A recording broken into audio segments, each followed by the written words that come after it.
Assalamualaikum warahmatullahi wabarakatuh. Di sini kami akan menjelaskan tentang peta-peta kerja yang ada di MK Perancangan Sistem Kerja 1. Nantinya peta-peta kerja ini terbagi atas dua macam, yaitu peta-peta kerja keseluruhan dan peta kerja setempat. Di sini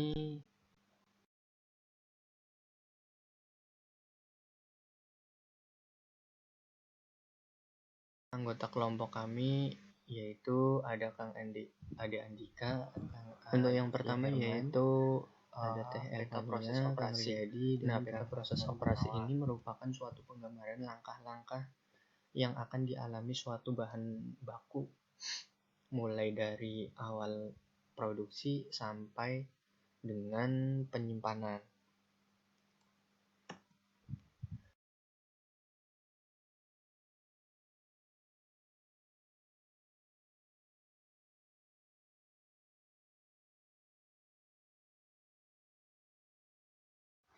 Apa sih fungsi dari peta proses operasi ini? Fungsi dari peta proses operasi ini itu yang pertama ada untuk perkiraan kebutuhan bahan baku. Ini gunanya untuk memperhitungkan efisiensi di tiap operasi atau pemeriksaan. Yang kedua itu dapat mengetahui kebutuhan akan mesin dan penganggarannya. Yang ketiga ada dapat mengetahui waktu baku proses. Dan yang keempat ada sebagai alat untuk menentukan tata letak pabrik. Yang kelima itu sebagai alat untuk melakukan perbaikan cara kerja yang selanjutnya ada bagaimana cara menambah OPC. Untuk penggambaran OPC sendiri ini terbagi atas beberapa item ya. Yang pertama itu W. Di bagian W ini itu nanti diisi waktu yang dibutuhkan untuk operasi kerja atau inspeksi. Untuk yang bagian O strip N ini itu diisi nomor urut untuk kegiatan operasi. Untuk IN, I strip N itu sebagai nomor urut untuk kegiatan inspeksi. Nah, di sini ya. Untuk M itu bisa diisi nama mesin dan nama bahan baku yang nantinya akan diproses.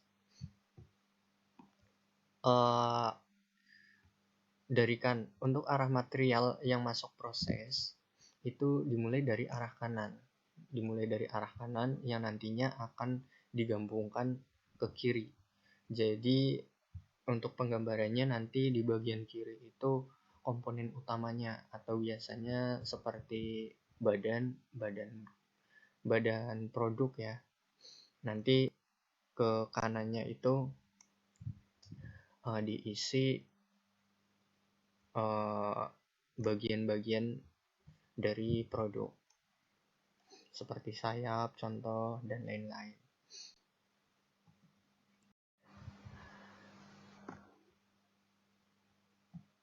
Selanjutnya yaitu analisis peta proses operasi. Nah, kiranya yang tadi saya sebutkan itu fungsi-fungsinya itu sebagai efisiensi produksi. Bagaimana membuat suatu produksi yang efisien dan efektif. Nah, ini adalah fungsi dari peta proses operasi. Nah, dalam mencapai tujuan tersebut, tentunya perlu dilakukan analisis, seperti analisis bahan-bahan dan juga analisis operasi proses. Di sini analisis bahan-bahan itu pertimbangan semua alternatif dari bahan yang digunakan, proses penyelesaian dan toleransi sedemikian rupa sehingga sesuai dengan fungsi rehabilitas, pelayanan, dan waktunya. Sedangkan untuk analisis operasi proses itu dipertimbangkan semua alternatif yang mungkin untuk proses pengolahan, pembuatan, pengerjaan dengan mesin atau metode perakitannya, beserta alat-alat dan perlengkapan yang digunakan. Tentunya dari analisis tersebut itu menjurus ke tujuan yang sama, yaitu bagaimana caranya untuk membuat suatu produk yang efektif dan efisien. Assalamualaikum warahmatullahi wabarakatuh. Saya Aditya Hermawan akan mencoba memaparkan materi dari peta aliran proses. Peta aliran proses merupakan suatu diagram yang menunjukkan urutan-urutan dari operasi, pemeriksaan, transportasi, menunggu, dan penyimpanan yang terjadi selama satu proses atau prosedur berlangsung, serta di dalamnya memuat informasi-informasi yang diperlukan untuk analisa seperti waktu yang dibutuhkan dan jarak perpindahan bahan produksi. Waktu pada peta ini biasanya dinyatakan dalam satuan jam, dan jarak perpindahan biasanya dinyatakan dalam satuan meter, walaupun hal ini bersifat tidak terlalu mengikat.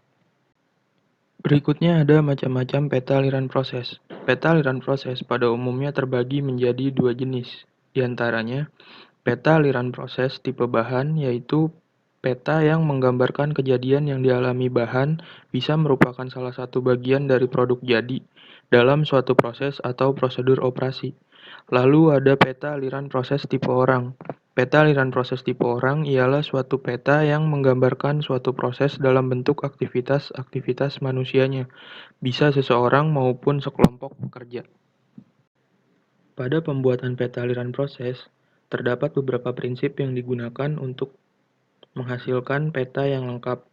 Di antaranya, peta aliran proses mempunyai judul yang ditulis di bagian kepala, kemudian diikuti oleh informasi lainnya. Lalu di sebelah kiri atas kertas ditulis ringkasan yang memuat jumlah total dan waktu total dari kegiatan selama operasi.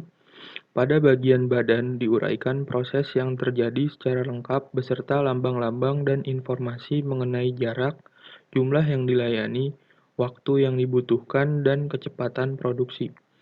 Lalu yang terakhir ada teknik analisa dot and check, yaitu cara sederhana tetapi cukup efektif untuk menganalisa peta aliran proses dengan mengajukan pertanyaan di antaranya, apa tujuannya, di mana dikerjakannya, kapan dikerjakannya, siapa yang mengerjakan, kenapa dikerjakan, dan bagaimana mengerjakannya.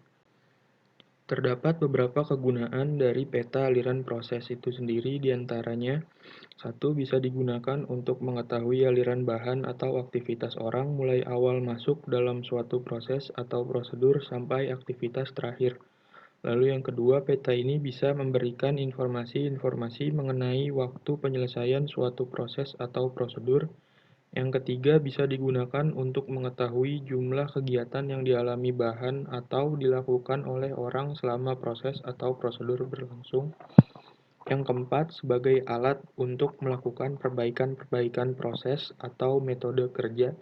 Dan yang kelima, bisa digunakan untuk mengetahui jumlah kegiatan yang dialami bahan atau dilakukan oleh orang selama proses atau prosedur berlangsung. Sekian pemaparan dari saya mengenai peta aliran proses. Kurang lebihnya mohon maaf. Wassalamualaikum warahmatullahi wabarakatuh. Di sini saya akan menjelaskan apa sih diagram aliran itu. Jadi, diagram aliran merupakan suatu gambaran yang menggunakan skala dari suatu lantai ataupun gedung yang menunjukkan lokasi dari terjadinya seluruh kegiatan yang terdapat di dalam peta aliran proses. Yang berarti, kegiatan ini merupakan perpindahan dari material ataupun orang dari satu stasiun ke stasiun berikutnya. Untuk kegunaannya itu sendiri, diagram aliran ini berguna untuk memperjelas peta aliran proses, sebab pada peta aliran proses terdapat informasi-informasi tambahan seperti misalnya arah lintasan perpindahan orang dan material dan lain-lain. Lalu, diagram aliran ini juga berguna untuk mempermudah perbaikan tata letak, sebab pada diagram aliran ini terdapat informasi mengenai lokasi seperti misalnya ruang penyimpanan, ruang pemeriksaan, dan ruang kerja lainnya. Kemudian saya akan menjelaskan prinsip dari diagram aliran itu sendiri. Yang pertama, pada kepala peta dituliskan diagram aliran yang kemudian diikuti oleh identifikasi lainnya seperti nama pekerjaan yang dikerjakan, kondisi usulan atau sekarang, nomor peta, orang yang memetakan, dan tanggal dipetakan. Untuk suatu diagram aliran, analisis yang mengidentifikasi suatu kegiatan menggunakan lambang yang sama seperti pada peta aliran proses. Lalu arah gerakan perpindahan yang digunakan adalah lambang anak panah kecil yang dibuat secara berurutan sepanjang garis aliran. Lalu untuk membedakan antar komponen, setiap komponennya diberikan warna yang berbeda. Selanjutnya saya akan menyampaikan mengenai diagram aliran dari produk toy train yang telah kami buat.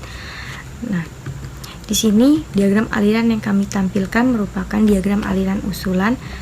Lalu di setiap komponennya diberikan warna yang berbeda. Pada chassis kami memberikan warna merah, box warna hijau, atau box biru tua, boiler warna ungu, corong warna orange, dan yang terakhir roda warna biru muda.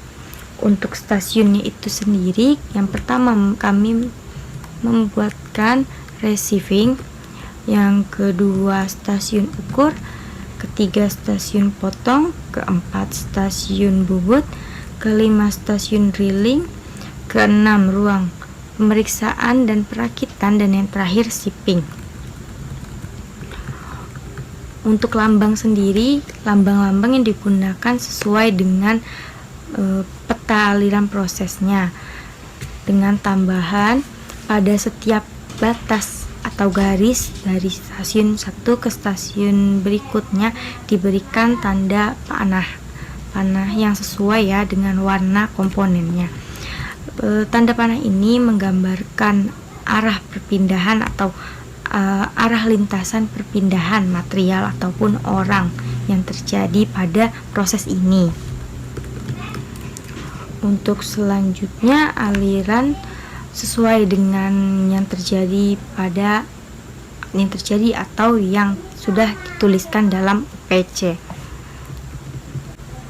Diagram aliran ini juga letak-letak dari ruangan atau stasiun kerjanya sesuai dengan layout yang sudah digambarkan atau layout dari bangunan itu sendiri. Jadi ini merupakan tampilan dari lantai atau merupakan tampilan dari lantai produksi toy train yang kami harapkan, yang kami buat agar produksi dapat lebih maksimal. Jadi bentuk layout yang seperti ini merupakan layout hasil perbaikan yang kami anggap sudah lebih maksimal dari layout sebelumnya. Karena diagram yang kami tampilkan ini merupakan diagram aliran usulan, maka layout yang kami gambarkan pada diagram aliran ini merupakan layout usulan yang diharapkan dapat meningkatkan produksi dan mengefisienkan waktu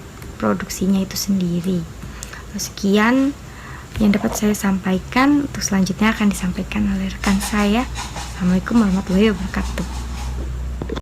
Assalamualaikum warahmatullahi wabarakatuh. Perkenalkan, nama saya Ade Andika Saputra. Di sini saya akan menjelaskan mengenai salah satu peta kerja keseluruhan, yaitu peta kelompok kerja.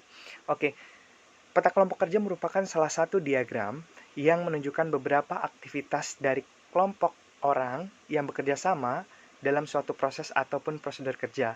Tujuannya adalah untuk mencapai tujuan daripada pekerjaannya itu sendiri.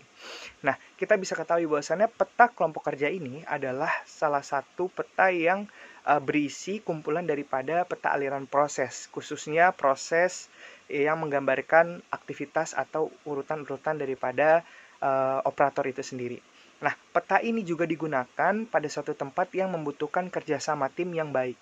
Salah satu contohnya adalah pergudangan. Kemudian ada lagi pemeliharaan dan material handling. Nah, dari peta kerja kelompok ini kita dapat mengetahui beberapa informasi. Yang pertama adalah waktu bekerja dan waktu menganggur daripada operator. Sehingga kita bisa mengevaluasi, sehingga kita bisa memperbaiki sistem kerja yang memang perlu diperbaiki pada peta kelompok kerja ini. Oke. teman-teman bisa melihat di sebelah kanan, di sebelah kiri, mohon maaf, ada contoh peta kelompok kerja di mana pekerjaan yang dianalisa itu adalah menghaluskan, mengebor, dan merakit badan toy train. Karena objek yang kita gunakan pada materi kali ini adalah toy train. Di situ diketahui bahwa uraian pekerjaannya sesuai atau berdasarkan pada peta aliran proses, di mana ada transportasi, kemudian ada operasi, ada delay, inspeksi, dan lain sebagainya. Nah, di pojok kanan kita bisa melihat ada pekerja yang melakukan kegiatan pengukuran dan melakukan kegiatan pemotongan. Nah, dari siklus-siklus yang sudah kita dapatkan, kemudian kita bisa menentukan waktu, W itu adalah waktu, J itu adalah jarak, maka kita bisa menghitung waktu kerja dan waktu menganggur daripada pekerja-pekerja itu sendiri. Yang pertama kita ketahui bahwa waktu kerja pada operator pengukur atau pekerja pengukuran itu 95%, sedangkan waktu menganggurnya adalah 5%. Kemudian untuk pekerja pemotongan, kita bisa ketahui bahwa waktu kerjanya adalah 5%, sedangkan waktu menganggurnya adalah 25%. Nah, kemudian di bawah itu ada uraian lambang yang kita tuliskan pada lambang di atas, di mana ada proses transportasi, di mana identifikasinya membawa kayu ke gudang, kemudian ada proses operasi, yaitu bahan dipotong, kemudian ada bahan dibubut, dan pada akhirnya yaitu membawa barang yang sudah dilakukan perakitan, yang sudah diproses ke gudang penyimpanan, seperti itu. Nah, dari situ juga kita bisa menentukan ringkasan daripada waktu pengerjaan operasi, pemeriksaan, transportasi, dan waktu menunggu untuk masing-masing pekerjaan. Di mana didapatkan bahwa proses menghaluskan, mengemur, dan merakit badan toy train itu totalnya adalah 14,8. Baik, seperti itu. Kita lanjut ke pembahasan berikutnya mengenai fungsi peta kelompok kerja. Nah, sebenarnya fungsi peta kelompok kerja ini adalah yang pertama untuk meminimumkan waktu menunggu sehingga ongkos produksi berkurang dan waktu penyelesaian produk semakin cepat. Kemudian, apa sih yang bisa kita lakukan untuk bisa mencapai tujuan daripada peta kelompok kerja ini? Yang pertama, kita bisa melakukan perubahan urutan kerja yang memang pada prosesnya mungkin terlalu sulit ataupun terlalu berbelit-belit. Nah, kita simpelkan, kemudian kita rancang sehingga proses urutan kerjanya semakin lebih mudah dilakukan. Kemudian yang kedua adalah perubahan pembagian kerja. Apabila ada operator misalkan melakukan 2 pekerjaan sekaligus, itu akan memberikan sebuah kelambatan dalam proses pekerjaan, sehingga kita bisa membagi pekerjaan sesuai dengan kapasitas dan juga sesuai dengan kinerja atau performansi masing-masing operator. Yang ketiga adalah perubahan jumlah operator. Apabila dalam proses pekerjaan jumlah operator terlalu banyak, maka proses pekerjaan itu bisa jadi lebih cepat dan juga bisa jadi membuat prosesnya menjadi lebih lama. Oleh karena itu kita harus tahu seberapa banyak operator yang perlu kita berikan pada proses kerja A, B, C, dan D, sehingga hasilnya pun nanti akan sesuai dengan yang diinginkan gitu, yaitu tentu saja efektif dan efisien. Kemudian prinsip pembuatan PPKK atau peta kelompok kerja. Yang pertama, yang tadi sudah teman-teman lihat ya di awal pembahasan, pada baris paling atas itu menyatakan judul atau kepala peta itu sendiri. Nah, peta proses kelompok kerja itu diikuti dengan identifikasi jenis pekerjaan, kemudian nomor peta, kemudian nama pembuat peta, tanggal dipetakan, dan kondisi peta tersebut dilakukan analisis sekarang ataupun usulan. Teman-teman bisa lihat sendiri ya, di atas di situ sudah jelas identifikasi. Yang kedua adalah setiap peta aliran proses dipetakan secara horizontal sehingga paralel satu sama lain. Arah kegiatan dari sebelah kiri menuju ke sebelah kanan. Perubahan kegiatan digambarkan dengan berubahnya lambang pada tiap peta aliran proses tersebut. Yang ketiga, lambang yang digunakan sama dengan peta-peta yang lain, kecuali penyimpanan yang bersifat permanen. Ya, seperti teman-teman lihat di situ ada beberapa lambang ya. Kemudian lambang ini digunakan untuk sebagai simbol dalam peta pekerja kelompok untuk memudahkan seorang insinyur membaca peta tersebut. Kemudian yang keempat adalah lambang-lambang dari setiap anggota kelompok dapat diletakkan secara berdekatan dan perubahan lambang menunjukkan perubahan aktivitas juga. Seperti itu prinsipnya. Mungkin itu saja yang bisa saya sampaikan. Kurang lebihnya mohon maaf. Wabillahi taufiq wal hidayah. Wassalamualaikum warahmatullahi wabarakatuh.